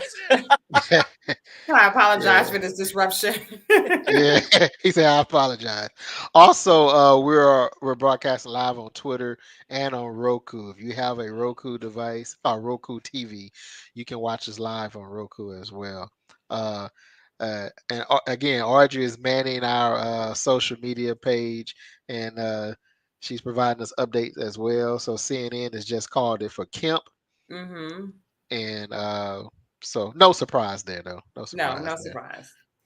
Well, actually, it was a surprise because it's supposed to be either Purdue or Kemp. So, but so did Mike Pence win? We knew as the incumbent that He had when it. an I incumbent mean, wins, but Purdue is not a small cookie. he's not. But again, Derek, incumbents have an advantage. Come on, they do. I mean, it's just you start. It's to me. Listen, Derek, you and I have multiple children, meaning we have the eldest, we have the youngest. There's an So advantage of so you being trying the to say oldest. that firstborn is the favorite? Not the favorite. Just saying there's some advantages. They've been around a little bit longer. They know how mama and daddy move a little bit. So Right? They know how to work mom and daddy too, right? they do. Yeah. You know that. Yeah, but okay, but what about that because Purdue has been around just as long as Kemp, so he may not be He the has first child. what? I mean, but Georgia wait is a minute, he's that oldest nephew that's been around longer than the oldest nephew. the Okay, oldest we'll use child. that. You know what? Georgians are comfortable with Kemp. That's what it is. Yeah. You They're said that comfortable. right there. I was really surprised that Purdue would have gone this far. I was honestly surprised that he stepped into the race. I'm surprised and not surprised, but probably more so surprised Because I just looking down at where Brian Kemp sits right now, Mhm. I don't see how Purdue could. I never was able to see how he could pull the support he needed, and especially when put up against someone like Stacey Abrams, who is going to come at November with guns blazing. And sorry to use that reference, but she's going to go after it, and she's in it to win it. Yes. So, Yeah. I was really even surprised that he would have played the charade as long as he did. There are some Great. staunch supporters of him, but I think Kemp is kind of the name familiarity, if nothing Yes. else. Well, They're comfortable. I thought Purdue was the only real challenger to Kemp because again, he is a former senator. Yeah. And he was senator for a while too. It wasn't like he was a one-term senator. So you know, but he joined the bandwagon. I promise you, I don't know. A part of me would like to have an alternative universe and see if he was not a Trump supporter, how would that would have gone? Because I think in Georgia, Trump is just not as popular as he feel like he is. No, I think after what happened, after the election, I The don't think did sticks, him yeah. any favor. It did him any favors. I mean, there's a group of people that's going to follow him regardless Regardless. what he does. But I think with the average voter, they just kind of want to see Donald Trump go away, the average Georgia Republican, and get on with somebody that's maybe not as unpredictable, if for lack of a better term. Okay, what's that? The Look like there's, but this go is back to the Gwinnett solicitor. County. I clicked on. Well, there's no results in yet. Oh, okay. Uh, so in Gwinnett County, the races that everyone will be looking at is the solicitor's race. That's a hot Mhm. one. I don't think District 2 is a hot one. But the school board, that's a hot one Yes, in Gwinnett that County. is. You got several people running for that one. You got a former mayor, uh, and the rest of people I really don't know. I know she's a former mayor, Kelly Cox, Adrian Simmons. I've heard her name. Uh, I know she's in education, as Mhm. well as Tony Sellers. I believe he's a former teacher. One of these two are former teachers. I don't remember which two, Tony or Matt. And then you have a PTA representative with Alexis Williams. So that's an interesting one. Uh, I think these judge seats are going to be interesting as well. Absolutely. But it was more races than that. So what are the rest of the races at? But But I just thought I'd click on it and see what was going on in Gwinnett County. Again, that's the second largest. And then you have Fulton County, which is the largest. Um, as we dive into different counties, any particular county, anybody want to see what's going on? Well, Um, let's see what's going on DeKalb is a very popular. Well, they all listen. Atlanta metropolitan is just yeah, popular, right? I think we a lot of our listeners are kind of centered in DeKalb and Mhm. Gwinnett County. Now, that's not to say we don't have listeners all over the state of Georgia, Yeah, so let's check out but DeKalb. I'd be interested to see what's going on nearby. And I'm going to turn my camera off here while you guys are looking at that. I'm going to see what I can turn up on some of the neighboring states, and I'll be right back. Okay. Okay. And if you can get it up, oh well, never mind. Oh, I'm about to say share your screen, but I forgot you were on a different device. all right, be So right. that's fine. And so as we pull up those other ones, another hot one in the Georgia House were District 106. 106 and that's Snellville. That was another similar to the GA7 where they wrote two districts. Well, actually they combined two districts, so they completely eliminated a district and Right. made two incumbents go up against each other. So there's really not. It's not similar to the seventh because the seventh they didn't combine a district. They just drew it different and Druid. That's it. yeah, and she didn't want to you know fight for that. So as we wait for these come up, you So know, did the cab come up at all? the cab is still spinning. Oh, It's okay. right. It's riding spinners. It's still spinning, but yeah. Going back to some of the ones I mentioned earlier with the statewide races, the insurance commissioner, uh, Arjun was saying that she was surprised that Matthew was not the front runner. So Yeah, I saw that. yeah, that's interesting. Yeah, we had uh so both of them came on the show. Uh, Janice Laws came on the show Sunday, this past Sunday, briefly with a shout out, and then we did a full fledged interview with Matthew uh, earlier this year. Um, we reached out to Raphael, didn't get a response back, but I didn't know he was running until he qualified. So, but right now, Janice Laws, she ran against the one that got locked up. In 2018, she ran against him. She was the Democrat nominee in 2018, and Okay. she got 1.2 million votes or something like that. She got a million some odd votes, Mm. and I think the race was 47. She got 47% of the vote, and he got like 51, 50. So, Mhm. uh, Mhm. in this election world, those percentage points. I uh, know. I think I did hear her because I watched the show on Sunday, so I did. I recall her coming on briefly with you guys. yeah. So She talked about her experience. it's right. And so this is the house, and we were looking for the cab. Is this the cab? All right. So what's going on in the cab? The cab got some updates. Not much. 1% of the vote uh, right now. I guess this is an open seat, or there's no Republicans running right now. I don't know.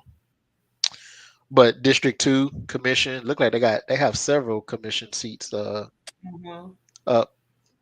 Uh, the incumbent Lorraine Cochran Johnson. Uh, she's leading the charge. I've met her. Mhm. She's a real nice lady. I love them glasses. Them Yeah, glasses. I've seen I love them. her marketing. Yeah. Yeah. Uh, Board of Education. The CAB Board of Education is interesting. That's all I can put. It's interesting. They to have what 8, 9 superintendents in a 10-year time frame is very, very much interesting. It says a So lot. It says a lot about the direction of the county. yeah, Stonecrest. I was so disappointed in that mayor. So did Were you hear you? about the mayor? I did not. Yeah. What happened? I didn't hear the Um, latest. I want to say it was COVID money. He's in jail or going to jail. This young Yeah, man. he had to step down or got released of his duties due to COVID. Uh, let's see what house races we got going on. The one I'm most interested in, I want to see what's going on in that 106. Uh, let's see, 106. They called House District 23 Republican. They called that race already, uh, which I don't know where that is. But so Mandy, who is the incumbent, so uh, she's safe to go on. This look like this is gonna be a highly contested race right here. District 28. That might be an open seat because I don't see an incumbent listed anywhere. So that should be interesting. Uh, hey, there go another Derek, wrong side, but Mhm. uh, and so that's interesting. These probably will be called soon, at 52%, 53%, but it's still early. Uh, Yeah. still early. Uh, Democrat 35, 39. Several Democrats. This is gonna be an interesting. This is gonna be a tough challenge. House District 39. Uh, eh, none of these stand out. All right. Let's see what we got. Chandler. There's so many House districts. Let's get to the 100s where we got Gwinnett County. You know any in DeKalb you want to look up? No, I don't. I kind of stepped away. So, are there any updates on the Gwinnett solicitors race? I don't think there are any updates. Somebody asked that. Yeah, Oh, Audrey just asked that. any updates on the game? uh, okay, so this is gonna be a good one. House District 97. Yeah, that Uh, is. that's gonna be a good one. I guess District 100 is no longer what's his name? Dewey McClain. I think they changed his number. Uh, but About the Rebecca this Mitchell. What about 106? Did you mention that? yeah, 106. But for Republicans, you see they got two Republicans going against two incumbents going against each other. We all know the slaughter that Bonnie Rich did to Gwinnett County. That it's safe to say that she's the front runner for that race. Probably gonna catch slack for that one, but yeah, this was gonna be a good one to watch. Again, two incumbents forced to run against each other, which is sad, but It was. It was like. you know. And then you have that's it on that. And the other big race in the House for Gwinnett, in a way, is that is also District 7, the Senate with between Beth Moore and Nabila.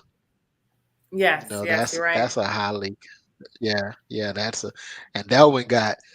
I don't know if you was following that one, but they was having a war of words. You know, Nabila was calling Beth Moore out on her voting record, saying that she was voting too Republican. I Beth missed was that one. Beth was accusing Nabila of being dirty, playing dirty politics, and they were going back and forth, and it was so let's go back and see what's going on with Gwinnett County.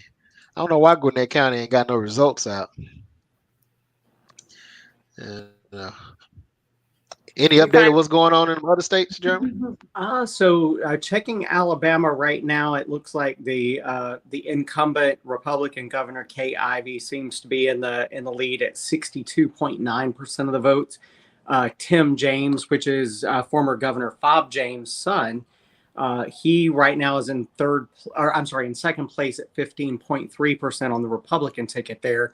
On the Democratic side, Malika Sanders Fortier is at 38.4% of the vote, but that's only 323 votes. So, needless to say, Alabama will likely seat another Republican governor. And if any of the early reports are right, it looks like Kay Ivey will go for a second term. She served half term to fill in for the former governor there. The person that she took over for, he was indicted, and she served out the rest of his term, and then just finished serving her first full term, and this will be her second term if she wins this election. Looking in Alabama right now for the Senate race, Katie Britt seems to be in the first place on the Republican side at 50.8%. Again, these are early votes. And then on the Democratic side, it looks like Will Boyd, if anybody's familiar with him, is in first place at 62.4% of the votes, but that was 480 votes, so making up that 62.4%. On the House side, I'm not familiar with any of the candidates that are running there, but just looking down, no, that's pretty much what I have for them in Alabama. But it looks like Kay Ivey will be likely the winner, or at least far enough ahead she may not have to face a runoff. Okay. Wow. So back to Secretary of State in Georgia. You have any update on what's going on in Texas? Let me see what I can come up for you. Give me one moment there. Okay. So right now, going on Secretary of State, as we see, as more and more precincts are coming in, John Eves has made the board.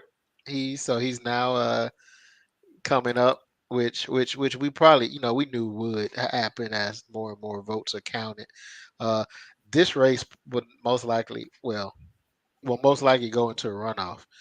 Even now with B win, if the results were finalized right now, it will still go into runoff between B and D Hawkins because you have to get 50 plus one. So, but I'm interested to see how this rolls out in that race. Nikita Hemingway is definitely leading the charge with 7% right now. Uh, Again, as we know, these are still early, um, but yeah, 56%. I am so disturbed that we're going on basically about to be 2 hours since the polls are closed, and Gwinnett has not updated their information. Uh, Back in the insurance commissioner race, Janice still holds the lead. Raphael is a distant second. They're basically 30,000 votes separate the two of them, and then Matthew rounds out the bottom. I'm still surprised about that. Uh, I thought he'd have a stronger showing uh, on that, and then that's so. Let's see. I have a Let's get few. back over to. I do have a few Texas results in. Of course, their polls have not quite been closed an hour yet. In the attorney general's race, and again, I'm not familiar with any of these candidates, but some of you guys may be. It looks like Ken Paxton, which is the incumbent Republican attorney general, is ahead right now at 66.8%. He's running against George P. Bush at 33.2% in second place. And then in the Democratic primary runoff, let's see, Rochelle Garza is at 59.2% on the Democratic side, and Joe Jaworski is at 40.8%. And I'm not sure what percentage the vote is in. I believe it's about 25% of the votes counted to get those numbers just now. Okay. Lieutenant Governor looks like Mike Collier is at 57.7% with about 25% of the votes counted, but we don't have, there's nothing on the Republican side, so I'm not sure if that person was running uncontested.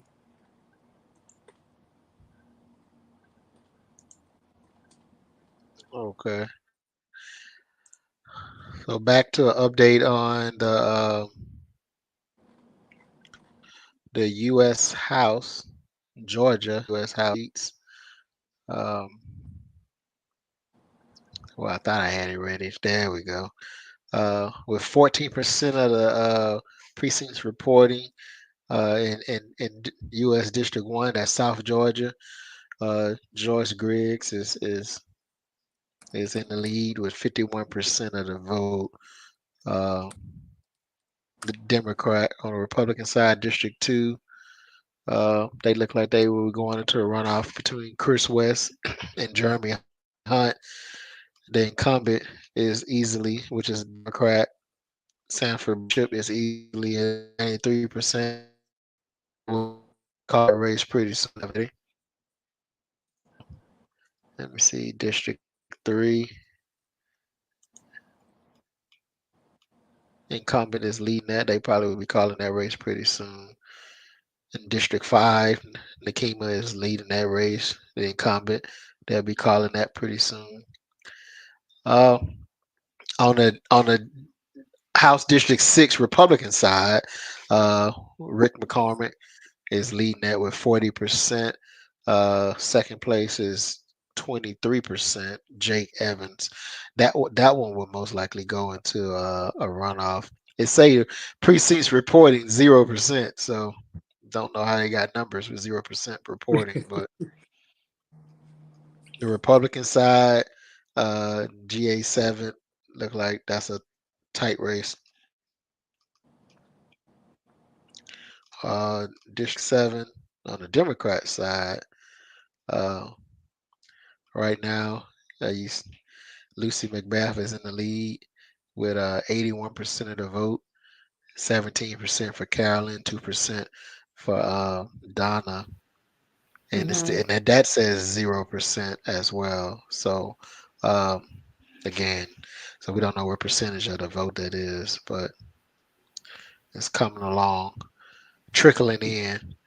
If we base it on what Gwinnett has 0, so we know the 7th is mostly Gwinnett. So let's just say these are Fulton County numbers. The numbers kind of make sense. Right. Mhm. Yeah, if they're Fulton County numbers. So I'm interested to see what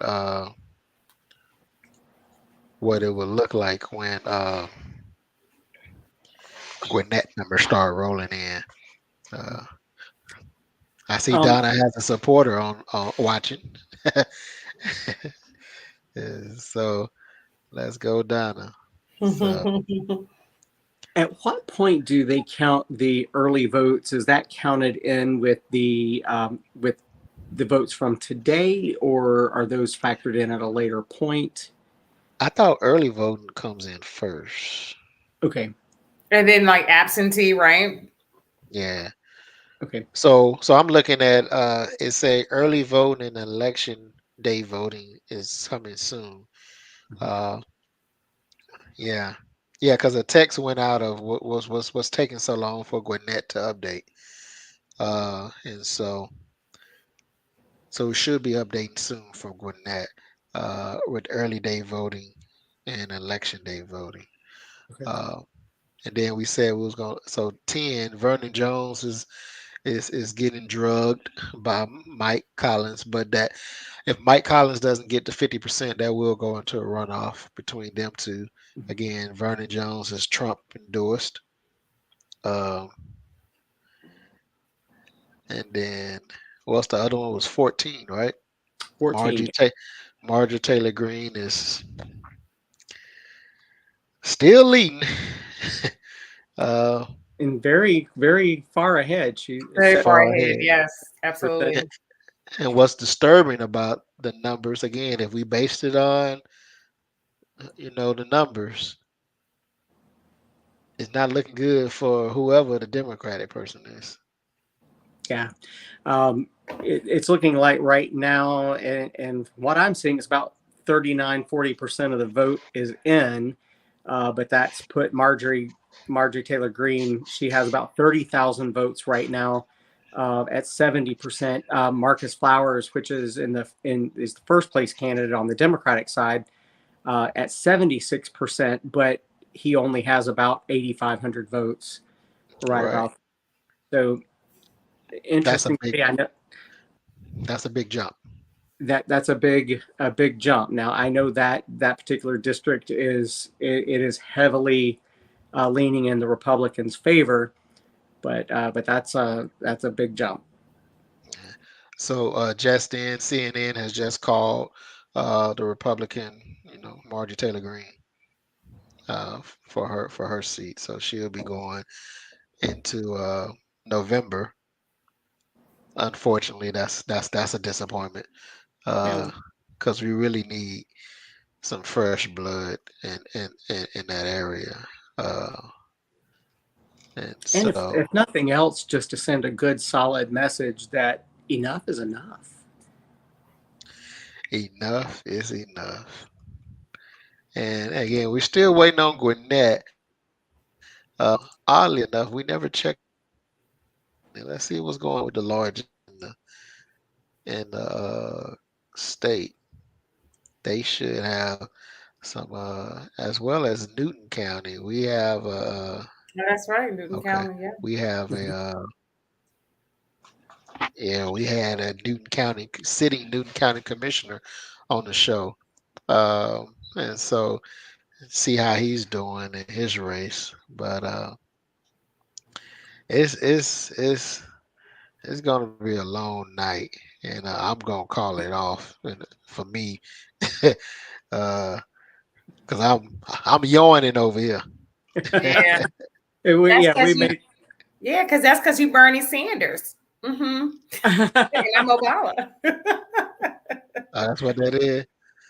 I mean, Bernie Sanders took a nap. That's what you're ready to do. Take a nap. No, ma'am. This is bedtime. You took a nap. You had to take a power nap before you got over here. Yeah, Bedtime. it's bed. It's time to call it a night. Yeah, it's been real, almost 2 hours, but this has been fun, guys. I appreciate this opportunity, Derek and Audrey. And it's been nice to chat with you, Jeremy, and Absolutely. hear some similar stories and insight. It's been awesome. I've enjoyed it. We will continue doing election updates on America One. So if you're watching on one of the podcast sites, or if you're streaming online, you can always go to AmericaOneRadio.com. You can stream us there. You can download our free app in the Apple Store and on Android as well. And you can stream results. We'll be posting those on our social media and playing audio updates throughout the evening. Awesome. That's AmericaOneRadio.com. That's right. Yep. All right, let's make sure we put that out there. Now spell everything right. AmericaOneRadio.com. That will be broadcast tonight. I mean, the election results will continue to be broadcast on America One Radio.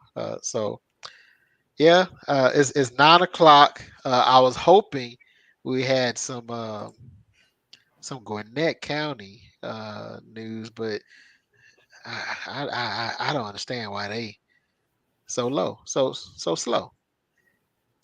We may hear a big breaking story tomorrow of something that went drastically wrong. No. We got some results. Oh wow. So let me zoom in for the ones who y'all can still see, can you? Oh, I can see that. I see those numbers. Yep. Now that's my speed right there. So, I clicked on something. Did I click on it? No, okay. We see this Gwinnett County solicitor. So right now, the Lisa Marie is in the lead, 55 to 45. Right. About 10 percentage points. And so that's wow. Right now, Ben Koo for District 2. I don't know, my screen froze, I guess. Okay. No, Ben we see Koo, it. Yeah, 77%. Okay. Yeah, he's in the lead. He's the incumbent. There's nothing else. Those thus far. But yeah, my internet is real.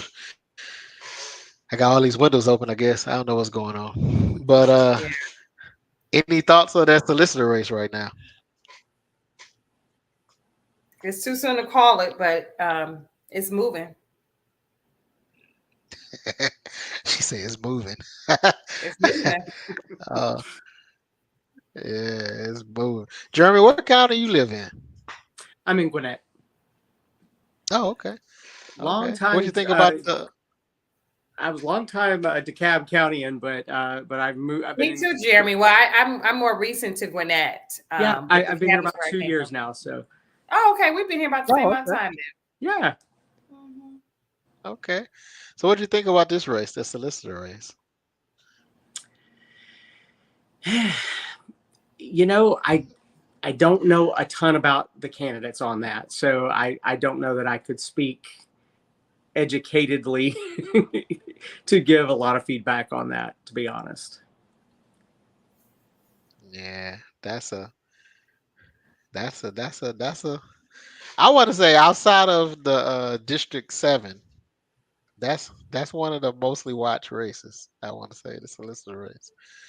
Uh, Brian being the first Incumbent. Democrat to hold this. Yeah, Brian being the incumbent, being the first Democrat to hold this seat. I want to say in a long time. Uh, and he's the first black to win a countywide seat. So he's incoming, but I mean, he has not gone without his road bumps, so and then Lisa Marie, who I think she's currently works in the DeKalb District Attorney's office. She used to work in the Gwinnett County District Attorney office. She's also a professor at I don't want to say the wrong Georgia, but it's one of the Georgia universities, either Georgia Tech or University of Georgia. And so that's interesting, though. This is interesting. This is interesting. Lolita, where's your incumbent talk at? Oh yeah. So what was my first response? It's moving. It's moving. That's all I have to say. It's moving. Yeah. So that's gonna be interesting.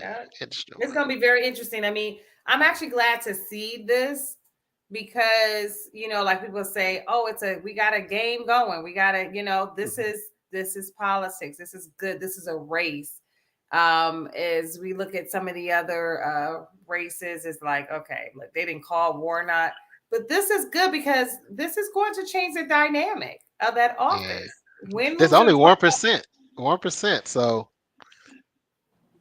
yeah, it's moving. See, just let me stick with it. It's moving. It's 1%. So I'm interested to see what because this can either go make it tighter, because it's not really tight right now. It's a 10 percentage point. That's not tight. That's why I said that's Derek. Follow my lead with this. It's moving.